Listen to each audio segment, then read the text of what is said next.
Hey, everybody, welcome to this episode of the Disc Golf Answer Man. And Whoa. Can you smell? I was going to say, I wonder if he's just going to ask. G'day, Disc Golf Answer there Man we crew. go. This is Rock from Australia.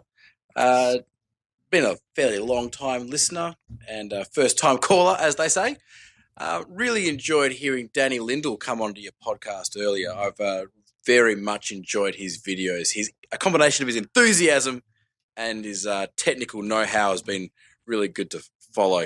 So if anyone else out there hasn't seen his YouTube clips, please do yourself the favor if you're trying to learn how to throw this piece of plastic. It'll do you no end of good. My question is for you guys, McCabe, McCall, Mr. Brown, anyone else who happens to be visiting. Thank you, Rock. What kind of drills and activities do you do when you're working a short game, your upshots with your putters and your mids? And more importantly, if you were able to go back in time, what activities do you do now do you wish you had started doing earlier on? Looking forward to hearing your thoughts. I'll see you guys later. Bye. That was a fantastic call-in question. Well That done. dude's voice is awesome. I won't. you just Yeah, I mean, no, you can call in just the anytime and accent? just ask Yeah. anything. Thanks, Rock. What do you think, man? What sort of drills do you do now when you're working on your short game? I mean, I just try and have fun. Yeah. You know, some people play 21 or whatever, but I find if I'm just sitting there and I go, you know, okay, I'm just going to work on 15 to 20 feet, I get bored after 15 to 20 minutes if I'm lucky. And so I'll just try and have fun with it, make a game. Sometimes, you know, you'll run through everything from 5 feet out to 30 feet. You put everything 3 times, total that score up, and then try and beat it the next time. There's a million different games. Like I said, 21, you could play with a buddy or, you know, a couple friends, but just try and have fun with it. Just because for me personally, I'm not good at putting. And so when I work on it, it's very frustrating because I tend to miss quite a lot. So yeah, I just try and keep it fun, keep it light, but focus on it and actually get some work done. Yeah, for sure. I think that's a good recommendation. And any drill that you do in general, if it's not fun, it's just you aren't going to want to do it for a long time, just like you said. Yeah. So if it is something that matters to you that you enjoy doing, it's a lot easier to do. That's for me.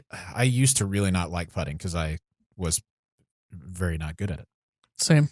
And once I started realizing, you know, if I enjoy putting, if I look forward to putting, like, oh man, like I get to putt now instead of like, I'm scared, I have to putt now. That makes a big difference on how you feel about it. And so once I switch that mentality, now I view every putt as a challenge. And so I like getting to go practice putt because it's like you said, I'll play games like that where you go from 10, 15, 20, 25, 30, 35 and add those up. Like Perfect Putt 360 is one of those apps that you can use. It's kind of like that. Add those up and I do that. But then for more short game, like approach type stuff, I don't like to just go to a field and only throw approaches. I like to use them in situations that I would actually do them. So I'd go to somewhere like Hammond, which is a shorter 9-hole course here in town. I'd take my Wardens and probably my Slammers and just go and throw different lines on every single hole where I could see that you might actually want to throw that line. And that's just for feel, because upshots are entirely about feel and knowing how far when I throw a disc, how much power I need to put behind it to achieve that distance. And so it's just all about feel. So going to a shorter course makes it more fun. If you are still trying to learn that game in general, if you're trying to learn that portion of your game, then yeah, go out to just one basket wide open, 150 feet away and just throw and throw and throw until you have that feel, then put it in different situations. I like that sort of thing. He had a second part of his question as well. What would you like to have integrated earlier? For me, that would be videoing myself throwing earlier so that I could catch flaws in my form earlier on and try and build it better even from the start.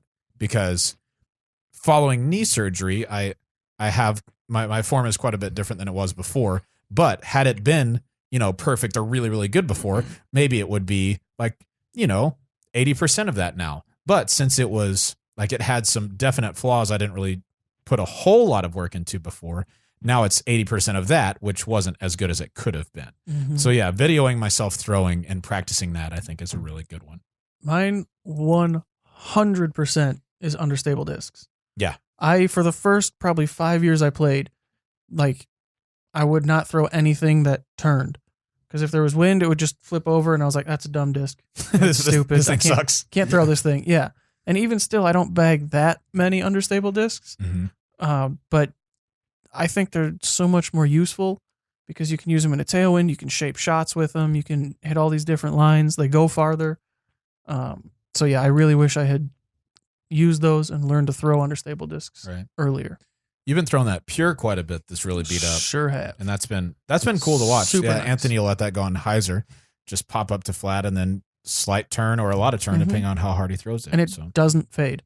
Right. It's not going to go back left. Yeah. I can throw it 100 feet or 200 feet.